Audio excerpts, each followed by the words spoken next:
Dios les bendiga, hermanos.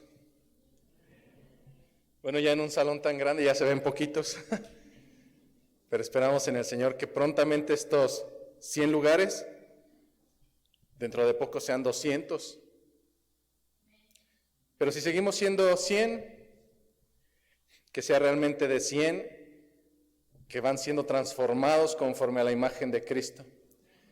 De nada nos servirá llenar un lugar de gente carnal, de pseudo cristianos, de pseudo creyentes, de gente que viene a pasar lista los fines de semana. El mandato y el propósito desde el inicio fue poblar la tierra de imágenes vivientes de nuestro Señor, y en la actualidad el mensaje y el propósito no ha cambiado. La tierra tiene que seguir siendo poblada de imágenes, de personas, de hombres y mujeres que son transformados a la imagen, al carácter, a la semejanza de nuestro Señor Jesucristo. Por tanto, pidamos al Señor que en esta mañana, que es nuestro primer culto en este lugar, el Señor realmente traiga una palabra para edificación de su pueblo, palabra para confrontación, palabra que nos incentive, no a la diversión, hermanos, ni a la motivación, que nos incentive a la santidad, a caminar apartados del mundo, no como ellos, apartados del mundo, como vasos dignos y de honra para nuestro Señor. Oremos en esta mañana para que nuestro Señor sea quien tome control de este púlpito, para que sea su Espíritu el que traiga el alimento fresco, que sea a través de su palabra que ustedes sean alimentados y yo mismo en este día. Vamos directamente, hermanos, al libro de Jonás, y el día de hoy nos corresponde leer el capítulo número 3.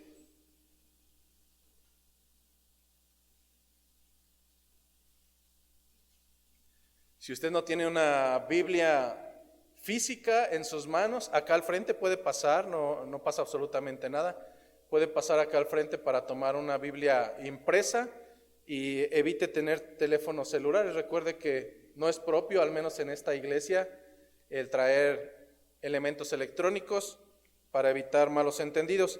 En este sentido, hermanos, vamos directamente al libro de Jonás, capítulo número 3, versículo número 1, y vamos a leer todo el capítulo, que dice así: Vino palabra de Jehová por segunda vez a Jonás diciendo: levántate y ve a Nínive, aquella gran ciudad, y proclama en ella el mensaje que yo te diré.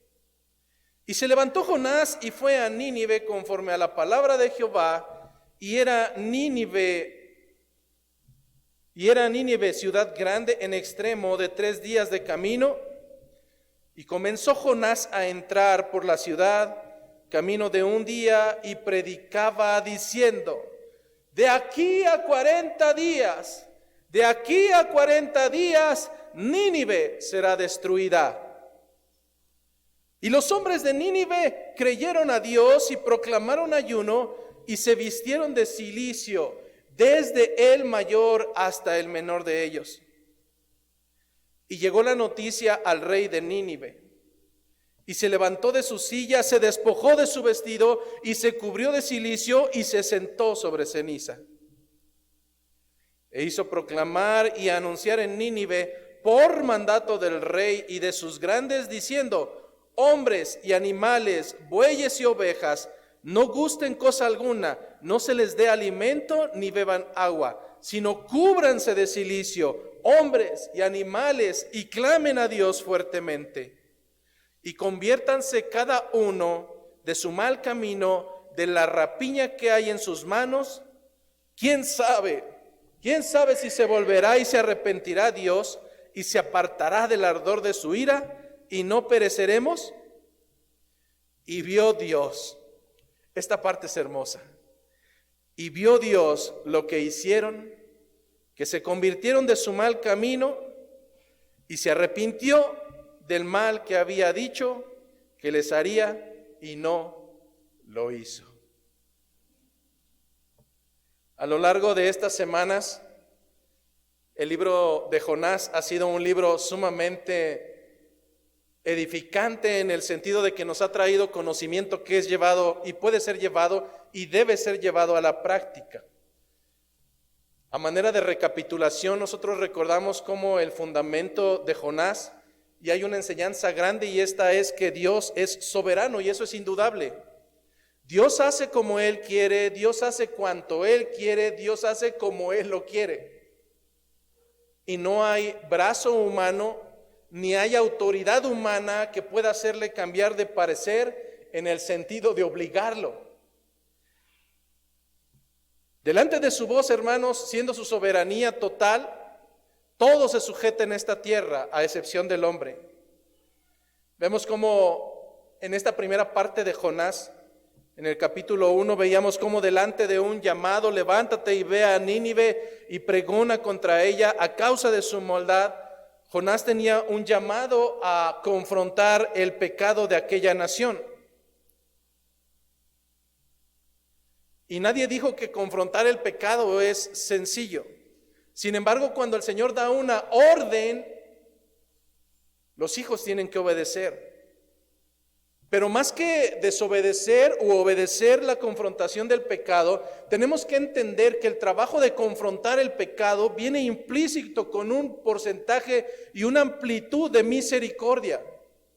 A veces no hemos comprendido que el confrontar el pecado ciertamente es doloroso, ciertamente somos cobardes cuando lo tenemos que hacer, pero si comprendiéramos que detrás de esa confrontación viene la misericordia de Dios implícita, creo que muchos de nosotros cambiaríamos de parecer.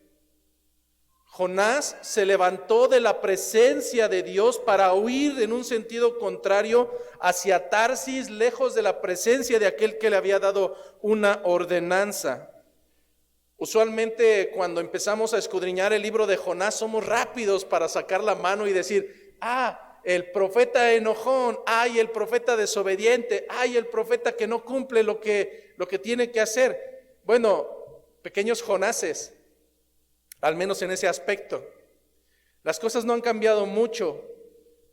En la actualidad seguimos siendo, al menos en ese aspecto, muy similares a esa característica inicial de Jonás, en la cual somos cobardes al momento de confrontar el pecado. Somos sumamente cobardes cuando vemos la falta dentro de la iglesia y simplemente preferimos voltear hacia otro lado pensando en que alguien más lo resolverá. Sin embargo, es necesario recordar que la desobediencia a una ordenanza de Dios, cuando también nosotros tenemos ese llamado para confrontar el pecado, la desobediencia delante de Dios siempre traerá consecuencias. Hasta el día de hoy no puede haber un solo hombre o mujer en esta tierra que se diga seguidor del Señor, que haya desobedecido a sus mandatos y a sus estatutos, que no tenga consecuencias acerca de su pecado. El mismo ingenuo, el mismo gentil tendrá las consecuencias de su falta. Y en este sentido no es que Dios castigue. Simplemente la gran mayoría de las ocasiones, las propias consecuencias de nuestra desobediencia, de nuestra terquedad, de nuestra dura cerviz, nos traerá esos residuos a causa de ir por un camino contrario a Dios. En el caso de Jonás vimos cómo en las semanas pasadas una enseñanza bíblica nos queda clara, y es que Dios no es un caballero. Dios no es un caballero que va a esperar a que tú le abras la puerta para que tú le des permiso y le otorgues la oportunidad de obrar en tu vida. Absolutamente no. Cuando Dios habla, ¿será capaz de que si hay desobediencia venga una tempestad como lo fue en el caso de Jonás?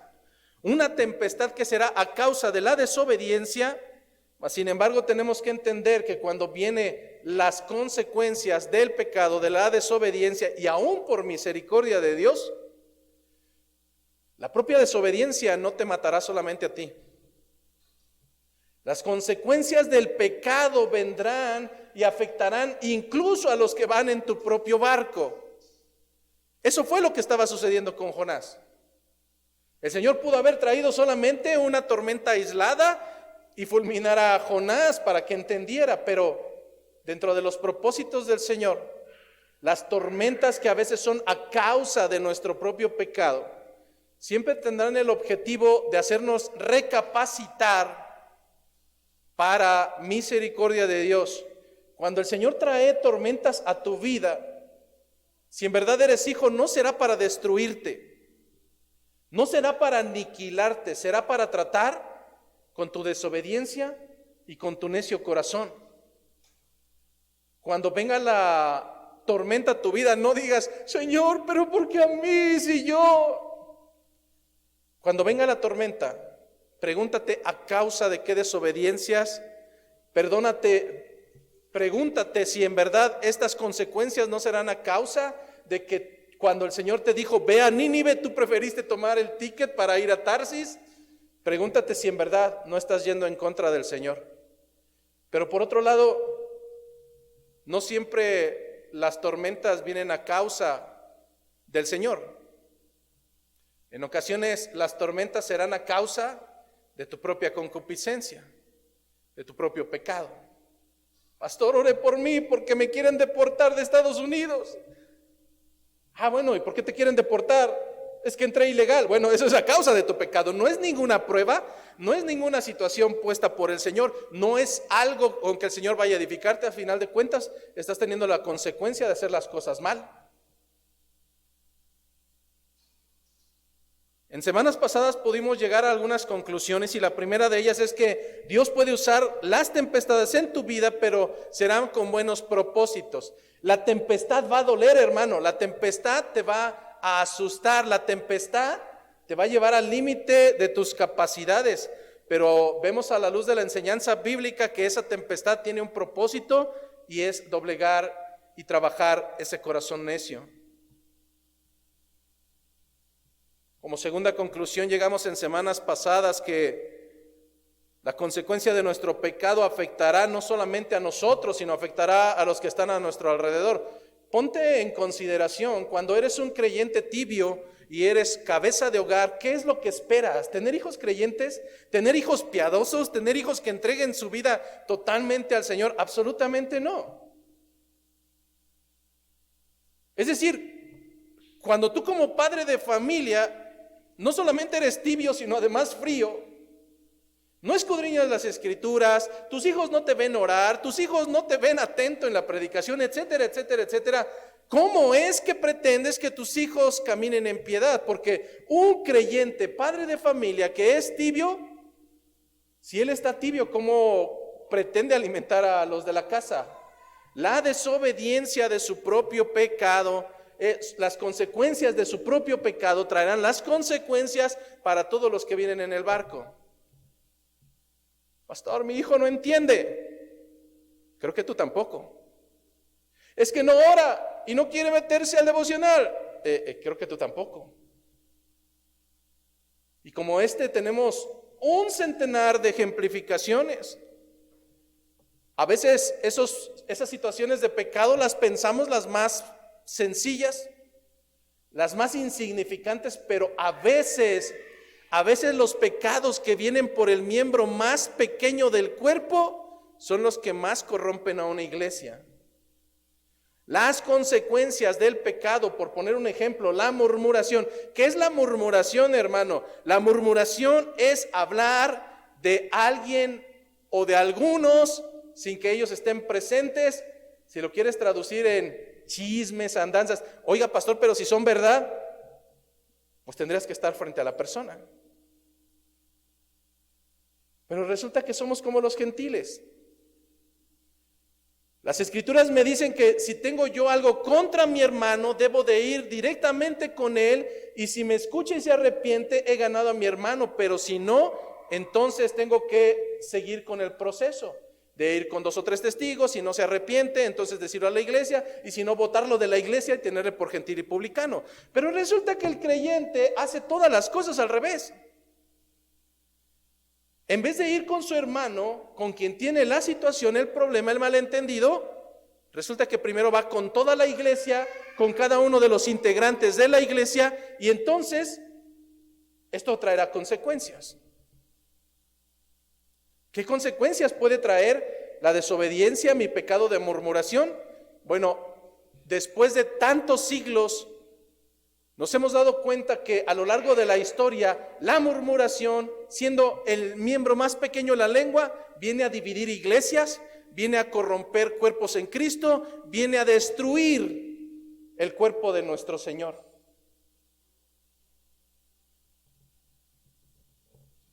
Sin embargo, en medio de las tormentas veíamos también que incluso los incrédulos pueden mostrar mayor compasión que nosotros.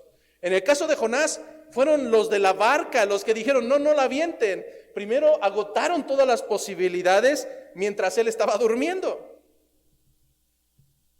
Esto realmente es vergonzoso. Los hijos de Dios, el pueblo escogido, la nación santa, es humillada porque un gentil que no conoce de Dios, que camina sin Dios, sin luz, sin esperanza, puede expresar mayor compasión que de quien deberá ciertamente tenerla. Pero también comprenderemos que en ocasiones las tormentas incluso ni siquiera serán para nosotros. En ocasiones será, como en el caso de Jonás, para llegar a aquellos navegantes, porque vemos que después de ello, ellos mismos hicieron votos, se humillaron delante del Señor y aclamaron su nombre. Como creyentes a veces pedimos milagros a cambio de servir al Señor, mas ante un corazón duro no habrá señal suficiente. Veíamos finalmente la semana antepasada que por conocer la historia de Jonás, sabemos por anticipado que la nación procedió a arrepentimiento, pero en comparación del pueblo de Israel, el pueblo de Israel recibió a Jesucristo, el pueblo de Israel recibió un juicio en el cual podrían proceder a misericordia. En el caso de Israel, tuvieron al mejor predicador y aún así su corazón seguía duro, entenebrecido. Y hasta la fecha del día de hoy, el pueblo de Israel en su mayoría niega que Jesucristo haya sido el Hijo de Dios.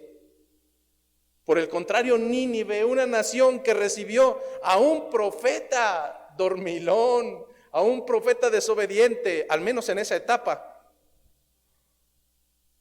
proceden a arrepentimiento genuino. ¿Dónde está el problema? ¿El problema está en el mensaje? No, el problema no está en el mensaje. ¿El problema está en el predicador? Es decir, comparar a Jonás con Jesucristo. No, el problema no está en el predicador. ¿El problema está en el contexto? No está en el contexto. Jonás iba caminando, camino de 3 días por Nínive, solamente diciendo el juicio que vendría por parte de Dios. El pueblo de Israel recibió profetas, recibió hombres de Dios, ¿y qué hicieron con ellos? Los mataron. Algunos otros los golpearon y los censuraron. El problema no se encuentra en el contexto, hermano. El problema se encuentra en tu corazón.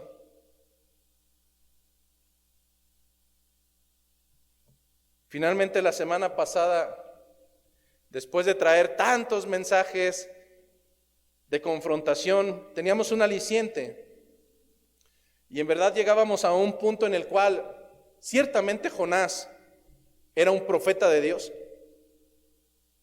Así como tú eres un hijo de Dios, ciertamente Jonás era un profeta de Dios.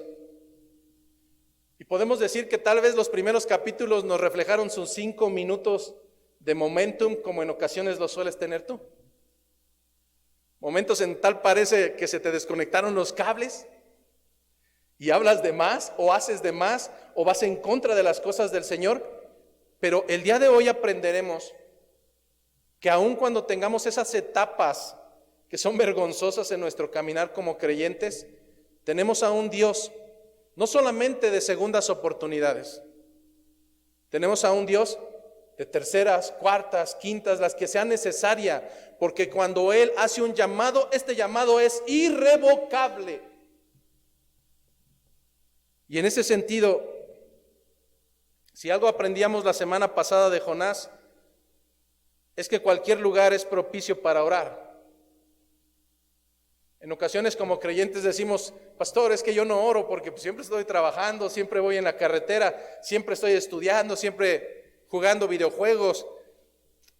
Bueno, Jonás no estaba en el lugar más agradable, estaba dentro del vientre de un gran pez. Y la desesperación y la confrontación y el quebrantamiento de corazón no le impidió que ese lugar fuera el lugar propicio, tal vez el más maloliente, tal vez el más oscuro, tal vez el más desesperante, pero no le limitó para poder dirigirse a su Señor. Fue el Señor quien lo llevó ahí y había un propósito y era tratar con él. Piensa en esta mañana si realmente en la actualidad estás caminando conforme al Señor. Si hoy delante de los que estamos aquí pudiéramos decir y dar nuestro voto a favor de que en verdad eres un creyente que camina conforme a los propósitos del Señor. Piensa por un momento si en verdad no será necesario que el Señor siga tratando con tu vida. Y tengo que decirte algo, cuando el alfarero comienza a tratar con el barro, si ese barro pudiera hablar, lloraría. Cada que lo están golpeando, cada que lo están amasando, cada que cuando no va tomando la forma, tienen que desquebrajarlo nuevamente hasta que ese barro se convierte en una figura preciosa que sea realmente honrosa, benéfica o lamentablemente. Muchos de nosotros aún somos barro. Muchos de nosotros aún la forma que estamos tomando de manera espiritual no es la que agrada al Señor, aún somos desagradables. Y tal vez cuando pensamos que ese recipiente ya está por ser terminado, el alfarero se da cuenta que realmente tienes grietas, que realmente no cumplirás la función y que por tanto hay que destrozarte nuevamente para comenzar el trabajo y lograr el propósito al final. Muchas de tus tormentas vendrán a causa de tu propio pecado. Otras vendrán a causa de la misericordia de Dios que quiere generar en ti un vaso digno. Vasos asquerosos e indignos, ya hay demasiados. El Señor no necesita uno más. Vasos inútiles que filtran el agua y que están desquebrajados, que no cumplen su objetivo, ya hay demasiados. El Señor no necesita uno más. Por tanto, Dios tenía que tratar con la vida de Jonás, y quiero decirte por qué lo hizo. Porque lo amaba. Porque lo amaba. ¿Cuántos de ustedes no habrán visto personas malévolas que se salen con la suya desde su punto de vista, que no reciben el juicio de su propio pecado? Y tú, siendo hijo de Dios, y que las cosas las haces medio bien, y que vas caminando ahí más o menos conforme a la voluntad del Señor, tal pareciera que no termina una problemática, una tormenta, cuando de repente ya te tragó otro pez, cuando de repente ya te escupió y cuando de repente vuelve otra tormenta y así ha sido tu vida. Bueno, debes de recordar algo: Dios al que ama disciplina.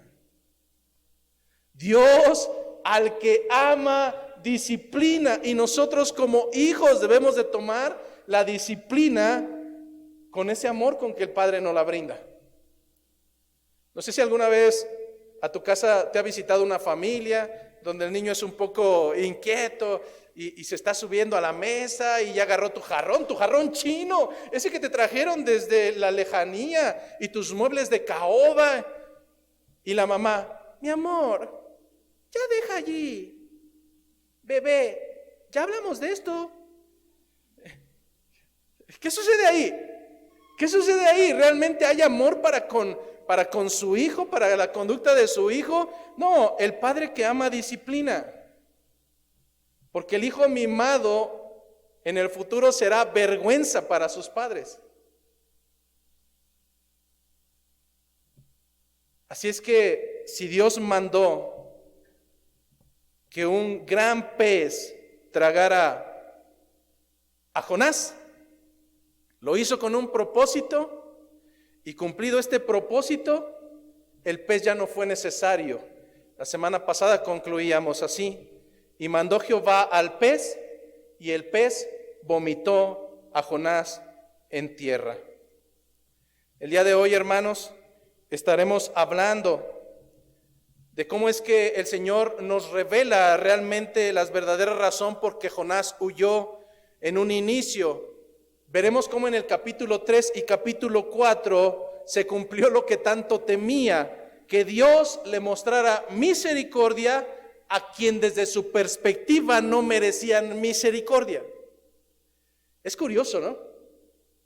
¿Cómo es que un siervo de Dios teme que Dios extienda misericordia a quien no la merece? Pero la pregunta importante es, ¿acaso Jonás tú la merecías? Jonás, ¿quién te hizo juez? ¿Quién te pidió tu opinión, Jonás, para saber a dónde el Señor quiere extender misericordia? ¿Acaso el Señor recibe consejo del hombre? Es como si la masa de arcilla le diera consejo al que la moldea. Es como si los patos le tiraran a las escopetas. Es totalmente no lógico. Sin embargo, el día de hoy aprenderemos una lección que es sumamente importante, y es que la amplitud de la misericordia y la compasión del Señor es sumamente grande y será conforme a su voluntad. Muchos de ustedes anhelarán que a lo mejor uno de sus hijos que no le entra el evangelio, pero no le entra ni con lo que sea, su anhelo y su deseo sería que fueran alcanzados por la misericordia de Dios. Ese es el anhelo de cualquier padre. Pero sabes que llegará un momento en que comprenderemos que Dios es Dios y Dios hace con quien quiere, como quiere, y lo hará en el momento que sea solícito para Él. Pero también de la misma manera en que a Él le place endurecer el corazón de Faraón, hay probabilidades que Él no extienda su misericordia, tal vez para los que amas. Y aún con ello, seguiremos alabando su nombre. Pero lo más importante es saber que el día de hoy veremos cómo su misericordia es incondicional, incondicional. Pregunta: ¿qué hiciste para que el Señor extendiera misericordia en ti? ¿Realmente caminabas en las cosas del Señor? ¿Eras el mejor y te distinguías entre los demás por llevar una vida pulcra? ¿No te metías en las cosas del mundo y por eso el Señor corrió con misericordia para contigo? No. La verdad es que Dios no pudo ver nada lindo ni nada con lo cual pudiera ser negociable la misericordia para con tu vida. Lo único que pudo ver en tu vida fue lo que vio en Jonás, fue lo que vio en Nínive, fue lo que vio en mí. Una vida totalmente carente de un camino recto delante de Él. Y yo les diría que hoy, antes de enjuiciar nuevamente a Jonás, recordemos que Dios es soberano, que su misericordia es incondicional, es decir, no es condicionada, porque simplemente Dios es soberano. Él salva a quien Él quiere y Él deja a juicio a quien a Él le place. Dice el versículo número 1 del capítulo 3: vino palabra de Jehová por segunda vez a Jonás, diciendo: levántate y ve a Nínive, aquella gran ciudad, y proclama en ella el mensaje que yo te daré. Si tú recuerdas el versículo 1 del capítulo número 1, el texto es prácticamente idéntico.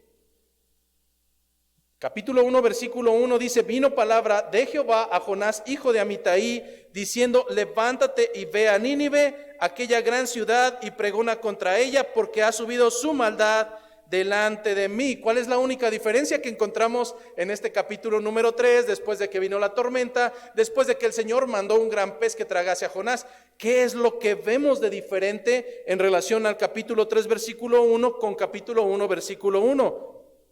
Tres sencillas palabras: por segunda vez. Por segunda vez. Por ello pensamos y decimos que Dios es un Dios de segundas oportunidades. Y me atrevería a decir que no solamente de segundas oportunidades. Probablemente si tomáramos a cualquiera de nosotros, pregúntate cuántas te ha dado el Señor. ¿Solamente 2? ¿3? ¿5? ¿20? ¿50? Bueno, la pregunta es, en el caso de Jonás, veremos más adelante que realmente hubo una confrontación de corazón. Algo sucedió dentro de ese pez para que saliera un hombre diferente. 3 días estuvo ahí y salió un hombre nuevo. La pregunta es, ¿cuántas llevas tú? Y aún después de 15, 20, 50, 100 sigues en tu necedad. ¿Acaso no más semejante que Jonás serás como el pueblo de Israel? Que recibieron al Mesías, que recibieron a los profetas, que recibieron el mensaje y la elección de una nación santa, y aún con ellos siguen duros, aún con ellos siguen necios, aún con ellos siguen esperando que haya una oportunidad más. La pregunta es, ¿cuántas oportunidades más requieres para doblegar ese camino que es desagradable delante del Señor? Jonás tuvo con 2. La segunda oportunidad, ¿cuántas esperas tú? Lo más importante es tener en cuenta que si en un árbol no hay fruto, no hay evidencia, ese árbol puede ser vano, puede ser inservible, puede ser estéril. Algunos de nosotros malamente pensamos, bueno, es que ya voy en mi 5ª oportunidad, yo creo que ya va a llegar la buena, en la cual cuando yo sea viejito realmente me voy a alinear a los preceptos del Señor. No, probablemente seas un árbol que es totalmente inútil. Y por tanto este sería un momento propicio para rogar delante del Señor. Si no hay frutos de un árbol, si no hay evidencia en un creyente, puede haber mucha confrontación. Puede salir cada culto diciendo que te tocó el pastor más estricto y el más agresivo y el que predica en su carne. Pero si en tu vida hay mucha confrontación, hay mensaje y no hay fruto, amado congregante, déjame decirte que está en tela de juicio la paternidad para con tu Señor.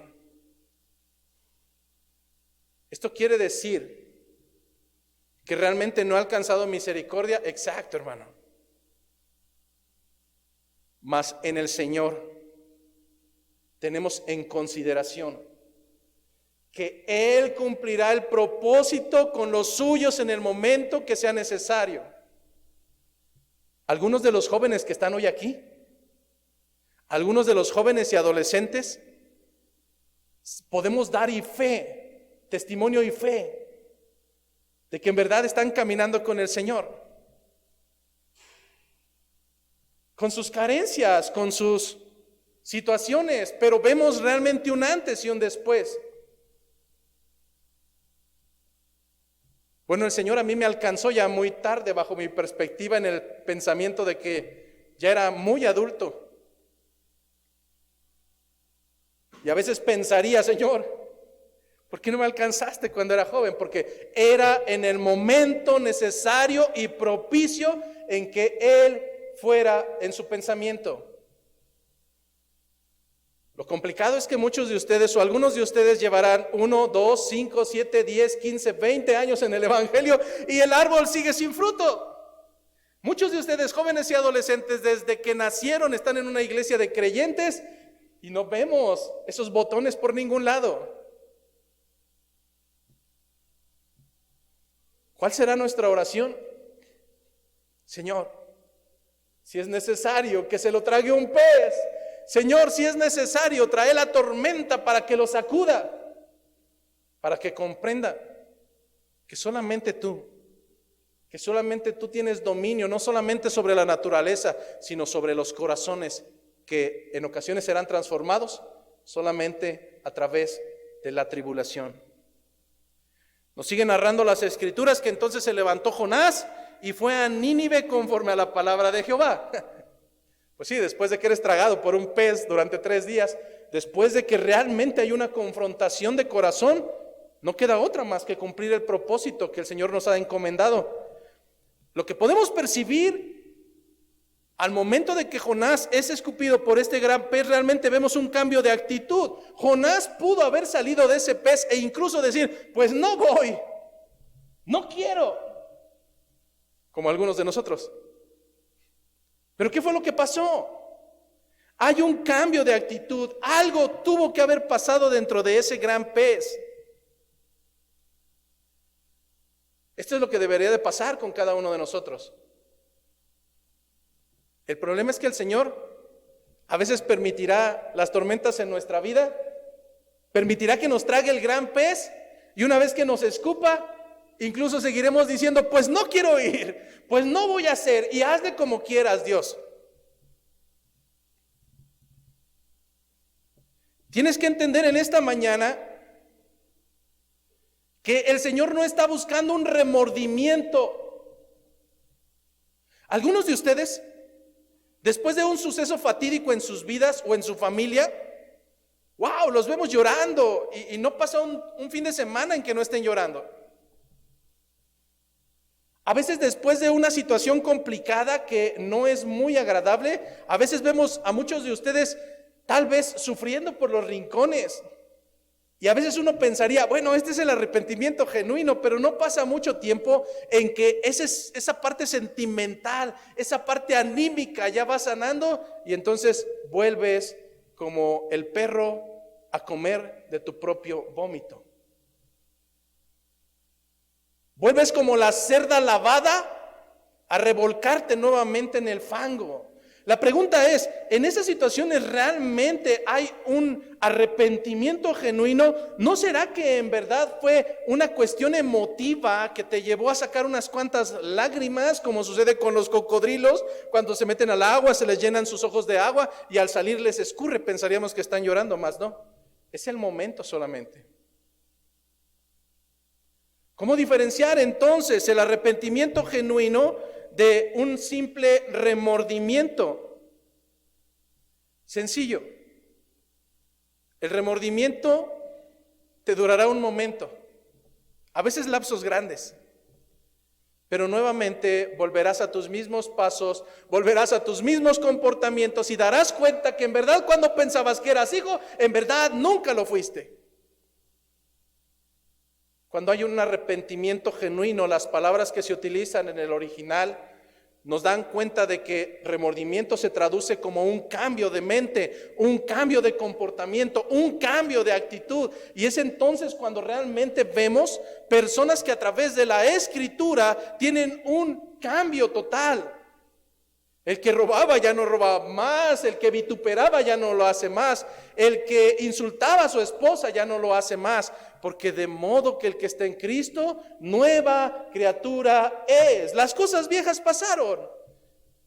Pero entonces cuando das gracias al Señor porque el Señor te ha salvado, ¿salvarte de qué? Si tu vida sigue siendo idéntica que cuando eras gentil, no hay un cambio, no hay una transformación, tus comportamientos son iguales. ¿Dónde está el arrepentimiento?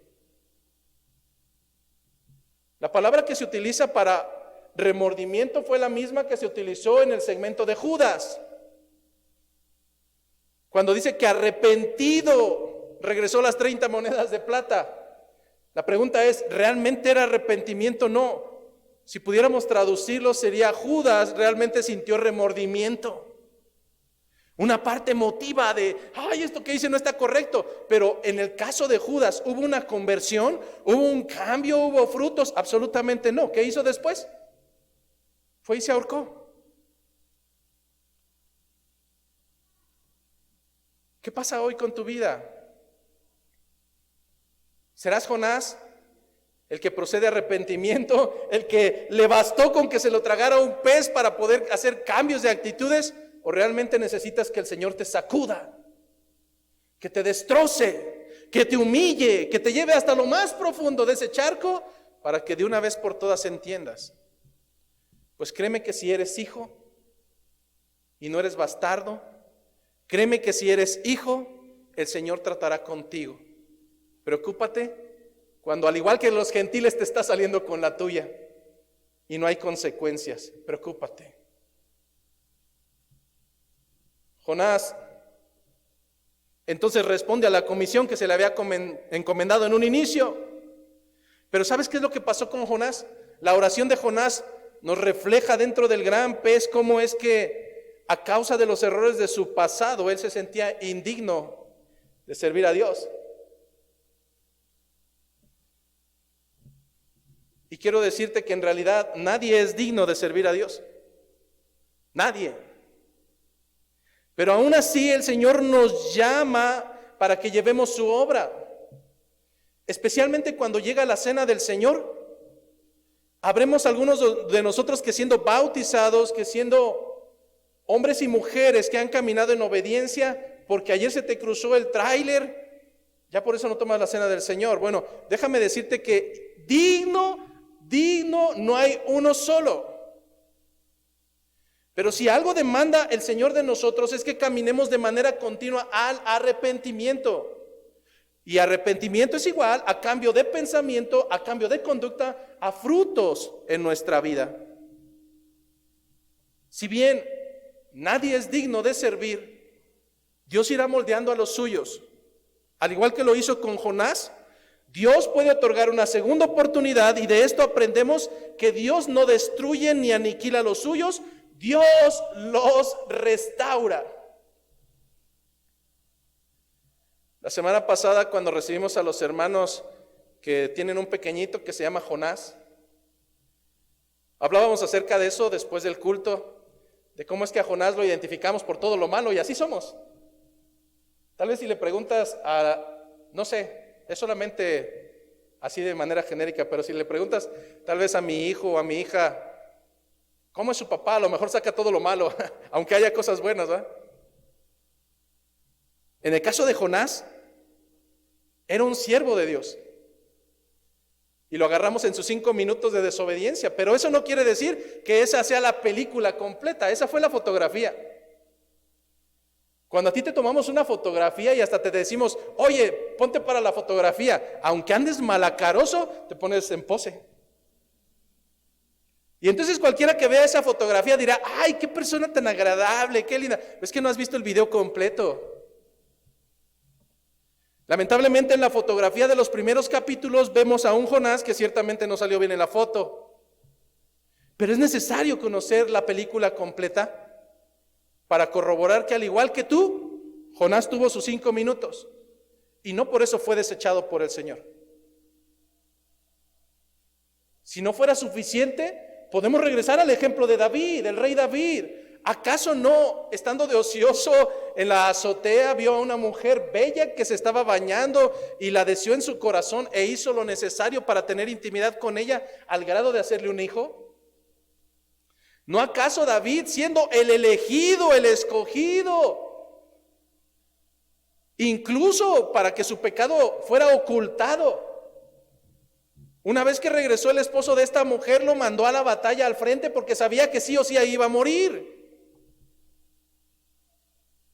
Y al final tiene sus consecuencias. Vino el gran pez, lo tragó y ese hijo fue muerto. Pero aún con ello, después de ese momentum donde David sale mal en la foto, vemos que hay un siervo que nuevamente camina en arrepentimiento para cumplir la voluntad de Dios. ¿Qué decir del apóstol Pedro? De ese hombre no letrado, de ese hombre que había sido pescador, que tal vez olía mal, de ese hombre que ciertamente fue llamado por el Señor y que en ese llamado él le decía, Señor, aunque me fuera necesario la vida, yo no te voy a abandonar. ¿Qué fue lo que pasó un tiempo después? Pedro le negó. Pedro dijo que no tenía nada que ver con aquel hombre cuando la gente le decía, no, si tú eres de ellos, porque incluso hablas como ellos. Fue capaz de empezar a maldecir para que no lo asociaran con Jesucristo. Pero ese fueron los 5 minutos de la fotografía fea de Pedro.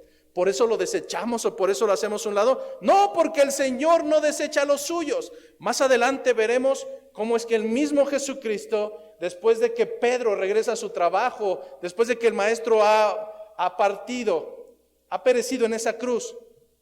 Nuevamente Jesucristo llega con él y le encomienda nuevamente: Pedro, pastorea mi rebaño. Si tú o yo fuésemos Dios, al primer equivocación, al primer error de nuestros hermanos, sacaríamos la espada, los degollaríamos, los descuartizaríamos. ¿Cómo es posible que a mi hermano se le salió una palabra errónea? ¿Cómo es posible que no se sepan las citas bíblicas? ¿Cómo es posible? Y podemos añadir muchas atenuantes. Debes de entender que la misericordia proviene de Dios y que cuando Él hace un llamado, este llamado será irrevocable. Romanos 11:29 nos lo dice: porque irrevocables son los dones y el llamamiento de Dios. Por tanto, cuando Dios hace un llamado, este llamado será irresistible. Por ningún lado en la Escritura yo puedo encontrar una enseñanza bíblica donde el Señor me diga: bueno, solamente si tú me das permiso, José Luis. Bueno, solamente si me das chance, si toco a tu puerta y tú me abres. Son textos fuera de contexto. Si el Señor te ha llamado, y si es necesario hacerte entender a través de una tormenta, y si es necesario, porque el Señor te ha hecho un llamado, si es necesario que te traiga un gran pez y que estés ahí 3 días para doblegar tu corazón, el Señor lo va a hacer. Continúa diciendo la segunda parte del versículo número 3: y era Nínive ciudad grande en extremo, de 3 días de camino, y comenzó Jonás a entrar por la ciudad, camino de 1 día, y predicaba diciendo: de aquí a 40 días Nínive será destruida. ¿Qué le pidió Dios que dijera al pueblo? Anímense, vamos a echarle ganas, Cristo te ama, Dios es misericordioso. No, el Señor solamente le dijo que dijera: de aquí a 40 días serás destruida. Un mensaje ciertamente de condenación contra una de las naciones más poderosas de los asirios en aquel entonces. Ciertamente no era la misión más agradable, pero si el trabajo de confrontar el pecado fuera algo agradable, todos ustedes lo hicieran. Y no es así. Si el trabajo que nos encomienda el Señor de confrontar el pecado fuera agradable y fuera redituable en amistades y tal vez en nuestros propios atributos, todos lo harían, pero por cuanto no es así, muchos de nosotros no lo hacemos. En este sentido, tenemos que entender que la exposición de la palabra de Dios nunca será agradable al hombre. Jamás. De verdad. Voltea a tu alrededor, hay unos que están papando moscas, hay otros que están... Hermano, si la palabra del Señor fuera agradable, todos seríamos creyentes. Pero a nadie le gusta escuchar: eres un pecador, eres un tibio, no llevas frutos, eres como un gentil, arrepiéntete, o si no te vas a ir al infierno. En una iglesia me decían, para un evento de jóvenes: pastor, bueno, hermano, en aquel entonces, hermano, nada más que no vaya a decir eso de que se van a ir al infierno, porque pues es que son nuevos y no se vayan a sentir mal, mejor vamos a hacer dinámicas. ¿Acaso el Señor nos mandó a hacer dinámicas? ¿Acaso el Señor nos mandó a jugar futbolitos o a hacer obras de teatro para ver si la gente se conmueve, o aventarnos al piso y decir que esto es un avivamiento? Absolutamente no. Si algo encontramos en el fundamento bíblico es que el mensaje no ha cambiado. Los hombres desde la antigüedad han hecho el mismo mensaje: arrepiéntete, arrepiéntete o perecerás. Dame un solo versículo, dame uno solo, donde el evangelio se traduzca en que todo va a ir bien, en que todo va a estar mejor, en que las cosas serán para tu beneficio. No lo encuentro. Hasta el día de hoy, el mensaje que se le dio a Jonás de ir a confrontar a una nación pecaminosa sigue siendo exactamente el mismo. El sermón de Jonás fue de juicio. El sermón de Juan Bautista era el mismo. Generación de víboras. ¡Ay, qué duro! Y aquí porque les decimos una cosa ya corren a llorar al baño. No, hermanos. No solamente Juan Bautista pregonaba el bautismo para arrepentimiento de pecados. Un capítulo más adelante, Jesús en su ministerio lo vuelve a dejar claro. Arrepentíos, porque el reino de los cielos ha llegado. ¿Dónde está la miel sobre hojuelas? ¿Dónde está la dulzura? Entonces, ¿será que tu pastor es duro? ¿Acaso no será que tu pastor es bíblico? Y tal vez por eso duele. En este sentido, para nosotros predicar el evangelio sería tan sencillo como ponernos de acuerdo con todos los jóvenes y hacer unas cartulinas y pararnos en los semáforos y después levantarlas y forman una palabra de Cristo te ama y toca tu claxon si dices amén. Yo no veo a Pedro haciendo esas payasadas.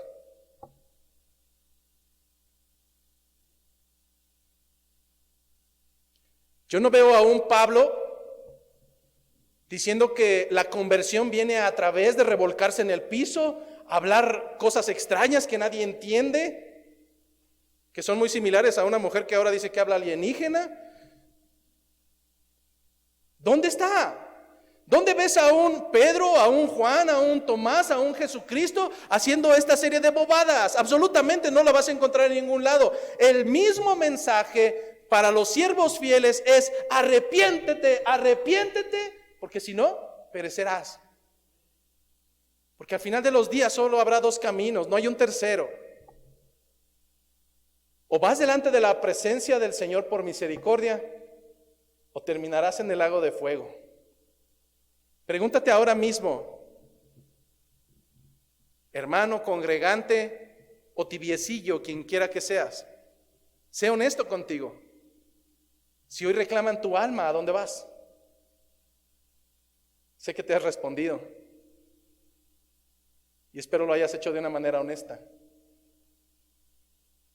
Es necesario proceder al arrepentimiento genuino. La palabra de Dios es para todos, el arrepentimiento no, porque el arrepentimiento incluso proviene de Él. A pesar de la perversidad de Nínive, a pesar de ser los más ingratos, el libro de Nahum no solamente nos narra que eran malos, sino que eran sádicos. Ellos en la guerra no solamente mataban, descuartizaban y desollaban. Esto era la maldad pura. Pero lo que encontramos en este libro es precisamente la misericordia de Dios, la gran misericordia de Dios para quien no la merece. Si pudiéramos traducir el libro de Jonás, es similar a tu historia. Un hombre o una mujer pecaminoso a tal grado de ser vergonzoso para los de su alrededor, y aún al Señor le plació traerte a gracia. Aún al Señor le plació sacarte de las tinieblas para traerte a su luz admirable. A pesar de su perversidad, la gente de Nínive fue receptiva al mensaje de Dios y se arrepintió inmediatamente. Así es que la palabra de Dios fue y sigue siendo suficiente, suficiente. Hermano, ¿qué tal que ponemos unas lucecitas de color neón y echamos humo para que la gente se sienta un poco emotiva? ¿Qué tal que durante la predicación el buen Jairo nos toca una canción muy melodiosa para que todos empiecen a llorar? Hermano, ¿qué tal que a mitad del culto hacemos una dinámica donde... Oye, ¿entonces qué? ¿La palabra es basura? ¿La palabra es insuficiente? No, la palabra basta. La palabra basta. En alguna ocasión, cuando pertenecíamos a la iglesia anterior, llegó un momento en que la confrontación por parte del Señor ya estaba a tope. Y el Señor me llevó a disponer dejar de hacer todas esas tonterías, porque sí que las hice. Para con los jóvenes, enseñándoles que a través de juntar unos popotes podemos identificar que la unión en Cristo, bla, bla, bla. Pero hablando con mi Señor y hablando con mi esposa, le dije, basta. Es tiempo de empezar a predicar solamente la palabra del Señor, solo Escritura. Lo primero que pasó por mi mente, siendo honestos, es que con todo el grupo de gentilillos que teníamos ahí, se iban a empezar a ir. Porque no había eso que les llamaba la atención. Ya no iba a haber juegos, ya no iba a haber convivios, ya no iba a haber toda esa serie de cosas carnales que atraen a la gente. Y pensé honestamente que al momento de cambiar a sola escritura, las cosas iban a ir hacia abajo. Para mi sorpresa, puedo dar ejemplo y testimonio de que en verdad cuando la palabra es expuesta, solamente ella basta. En vez de irse los jóvenes, empezaron a llegar y empezaron a llegar más y empezaron a llegar más. El tiempo de la iglesia fue insuficiente y entonces pidieron estar en mi casa los días viernes y llegaban desde como las 5 de la tarde, a veces iban a las 2, 3 de la mañana, empezaron a llegar sus papás, porque la escritura basta. Yo sé que a veces ansiarás muchas cosas de Egipto. Pastor, es que en mi iglesia anterior teníamos batería y esta música está bien aburrida. Hermano, esto no es para tu agrado, es para tu confrontación y es para la alabanza del Señor. Bueno, es que aquí está un poco cerrado y las cosas no están bien. Hermano, en el momento en que empecemos a adoptar la iglesia a tus necesidades y a tus deseos, en ese momento dejé de servir a Dios y me convertí en tu lacayo. En el momento en que empiece a tomar tus consideraciones personales para modificar a la iglesia, entonces me convierto en tu siervo y dejo de ser siervo del Señor. La escritura basta. Y si el Señor le dijo a Jonás, di esto y esto será suficiente, eso fue lo que hizo y toda una nación procedió al arrepentimiento genuino. Versículo 5. Los hombres de Nínive creyeron a Dios y proclamaron ayuno y se vistieron de cilicio desde el mayor hasta el menor. Pastor, usted me está diciendo que el pueblo pagano de Nínive, ese pueblo tan horrible, creyó al mensaje de Jonás y se arrepintió. Eso es lo que dicen las Escrituras. Y si lo dicen las Escrituras, yo lo creo. Vemos un efecto milagroso a través de las palabras de Dios en aquella gente malvada. Eso es lo que sigue sucediendo. ¿No nos enorgullecemos de nuestro pasado? Pero si realmente supieras mi pasado, dirías, este es un ex ninivita.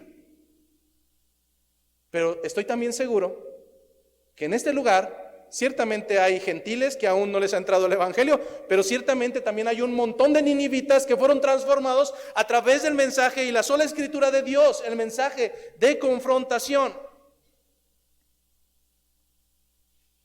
Es impresionante cómo es que toda la nación tomó consejo de este llamado y dice que se vistieron en cilicio. ¿Qué es el cilicio? Para quien anda ahí, vistámonos de cilicio y sentémonos en cenizas y no sabe ni qué es, apúntele. El cilicio no es otra cosa más que un saco o una vestidura áspera, usualmente labrada en pelo de camello o en pelo de cabra. Es decir, si tú tocas una oveja, la oveja es suavecita, incluso utilizamos playeras de algodón que provienen de la lana. Pero agarra una cabra y es peor que si agarraras mi barba. Es áspera, ¡ay, da cosa! Ahora imagínate un chalequito hecho con ese pelaje, te lo vas a poner y va a doler. Te va a estar molestando, te va a estar carcomiendo al grado de que tal vez hasta te puede hacer llagas. Lo que me está diciendo es que este pueblo quería demostrar de manera personal el arrepentimiento que estaban sintiendo haciendo sacrificio. Por un lado el ayuno, por otro lado el vestirse de cilicio, es el vestirse con esa ropa que era incómoda para hacer sacrificio delante de Dios.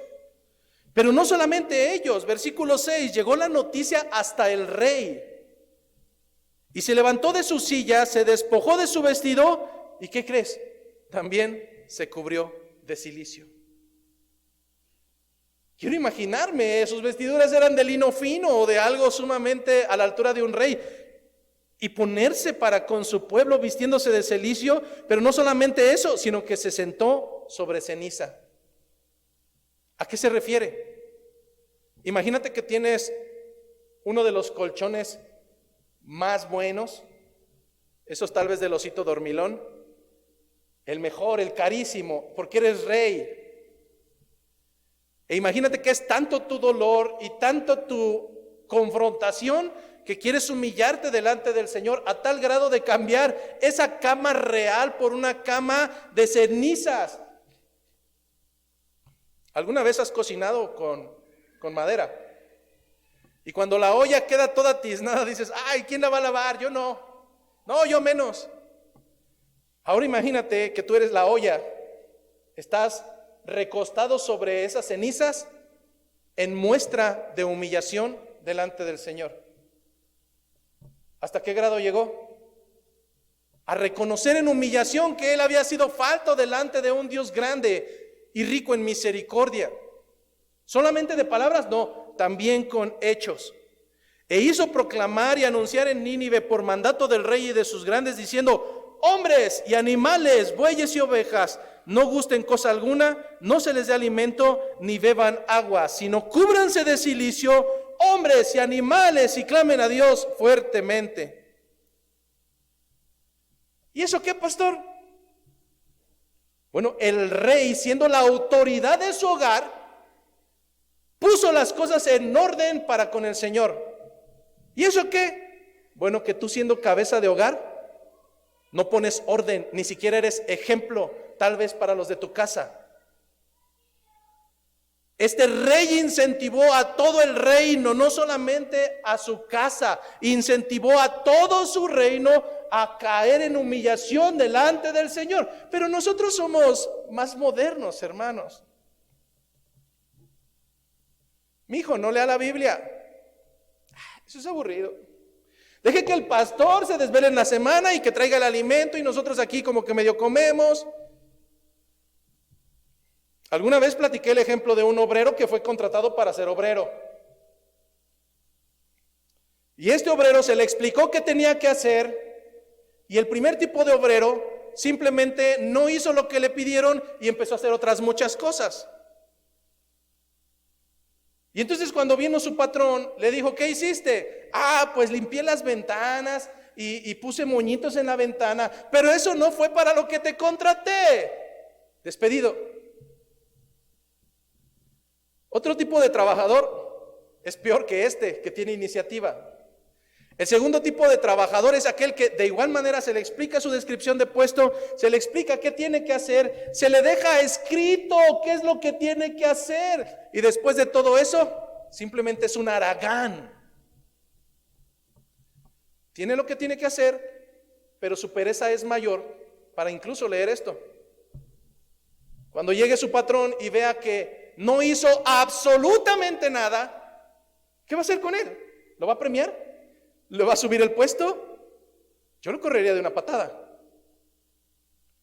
Pero hay un tercer tipo de obrero, un obrero comprometido y un obrero fiel, que se le deja en claridad cuáles son sus obligaciones, sus responsabilidades. Y no solamente se lo explican, sino que quiere saber a detalle para no cometer errores y no dejar en mal la oportunidad que le han dado de tener un trabajo. Y entonces cuando viene el jefe, no solamente cumplió con todo lo que hizo, sino que incluso fue un poco más allá. La pregunta nuevamente es: ¿qué clase de obrero eres? ¿Eres el obrero perezoso que no tiene la intención de hacer lo que le fue encomendado? ¿Qué cuentas vas a brindar cuando venga tu Señor? ¿Eres el tipo de siervo que hace todo menos lo que le encargaron? ¿Qué tipo de cuentas vas a entregar? ¿Acaso no te gustaría ser el siervo fiel, que cuando le pidan cuentas, el Señor le pueda decir: entra en pos de mí, siervo fiel, en lo poco me fuiste fiel, en lo mucho te pondré? Mas creo que será complicado cuando escuches: no te conozco. Pero es que yo soy José Luis, yo predicaba todos los domingos, yo asistía puntual. No te conozco, no sé quién eres. Quítenlo de mí. Este es un hacedor de maldad. Tenemos que tomar un ejemplo del rey, nosotros como padres de familia. Tus hijos jamás querrán ponerse en autoridad, ni sujetarse a una autoridad.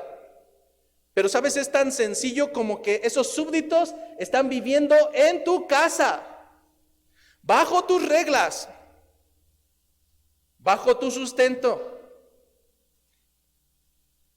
Lo más peculiar es que a veces los súbditos cuestionan al rey o a la reina. Pero a ver, tú no haces, y a ver, ¿qué te importa? Él es el rey. Y si el rey te dice que te tienes que sujetar, te sujetas. Y si no te quieres sujetar es porque seguramente tienes la capacidad de irte a otro reino.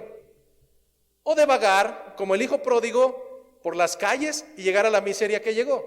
Para entonces reconocer que en verdad estabas mejor en la casa de tus padres. Hermanos, mayormente para los adultos, para los que son padres de familia, ¿qué cuentas vas a entregar de tu hogar? Tu hijo nunca va a estar a gusto con las órdenes que les des. Pero si no tienes sujeción, entonces no es digno de vivir en tu hogar. Es necesario tomar ejemplo del rey de Nínive para llevar a cada uno de los que integran nuestra familia. No sé si al grado de que pongas a dieta al perico o al sabueso o algo, pero al menos aquellos que tienen conciencia en mi casa deberán de estar sí o sí en las cosas del Señor. Cerramos esta predicación con las palabras del rey. Después de la humillación, versículo 9, ¿quién sabe? ¿Quién sabe si se volverá y se arrepentirá Dios y se apartará del ardor de su ira y no pereceremos? Y vio Dios al que no se le escapa nada, y vio Dios lo que hicieron, que se convirtieron de su mal camino y se arrepintió del mal que había dicho que les haría y no lo hizo. Pastor, como que ya no me cuadraron las cosas. ¿Cómo es que Dios no es hijo de hombre para que se arrepienta? Es que quiero explicarte. Cuando leemos las escrituras, usualmente las humanizamos bajo nuestros parámetros.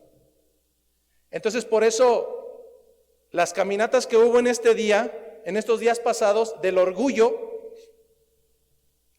dicen que incluso las escrituras nos mandan a que nos amemos unos con otros y por eso ellos se aman unos con otros. ¡Qué tontería! No son las métricas. Cuando la escritura nos habla de que Dios se arrepintió de lo que iba a hacer con ellos, es porque anticipadamente Él puso los medios. Si Él supiera que no iba a haber un arrepentimiento, si Él supiera que no iba a haber conversión, si Él supiera que la misericordia no se iba a extender, de entrada no manda a nadie. ¿Como para qué mandas a Jonás? Dentro del propósito de Dios estaba implícito la posibilidad de la conversión de una nación, y así fue. Dios no se arrepintió explícitamente bajo nuestros términos humanos. Dios fue movido a misericordia. Lo mismo que hace contigo, lo mismo que hace conmigo.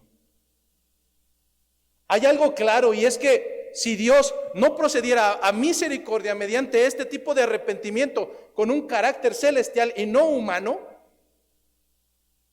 tú estarías fichado para el infierno. Voy nuevamente. Si Dios no tuviera la posibilidad de alcanzar con misericordia y cambiar sus planes acerca de ti, que desde entrada ya estabas fichado ir para el infierno, hoy no tendríamos una esperanza. Pero por cuanto sus conceptos y sus atributos no son iguales a los nuestros, el arrepentimiento de que habla de Dios es un atributo en el cual extiende su misericordia. ¿Para quién? Para quien Él quiere. Y si es un ninivita, será un ninivita.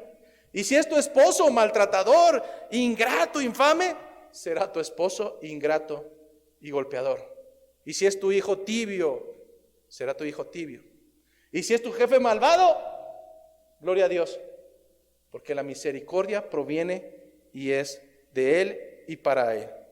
Así es que, hermanos, si algo podemos aprender el día de hoy, es que la predicación, la palabra de Dios es suficiente para quebrantamiento. Mas no siempre vendrá el quebrantamiento. Habrá cabras que quieran seguir caminando como cabras, porque la misericordia de Dios no alcanzará sus vidas. Y habrá cabras que hermosamente serán transformadas como ovejas, porque el Señor las tenía predestinadas desde antes de la fundación del mundo. Por tanto, hermanos, ¿sucumbiremos en la plegaria de rogar a nuestro Señor por misericordia? No. Yo te diría que si el día de hoy has sido confrontado, no te quedes solamente en el remordimiento de Judas. Suplica al Señor, clama por misericordia para que la gracia de nuestro Señor sea una realidad no solamente en tu vida, sino la de tus hijos, de tu esposa, de tu esposo. Al final del camino, no sea que seas como aquel hombre que fue llevado al Seol y que lloraba y suplicaba: Señor, manda a alguien para que tenga misericordia de los míos. A los profetas mandé. A ese malacaroso de José Luis también lo mandé, para que te diera la palabra de arrepentimiento. Y pues te digo que si hubiera mandado al mismo Jesucristo, de todos modos, su pensamiento, sus convicciones, sus actitudes no cambiarían. Hoy es un muy buen día para suplicar por misericordia de nuestro Señor. Si en verdad tienes noción de que no hay frutos en tu vida, ruega por esa misericordia para que el Señor obre conforme al propósito de su voluntad.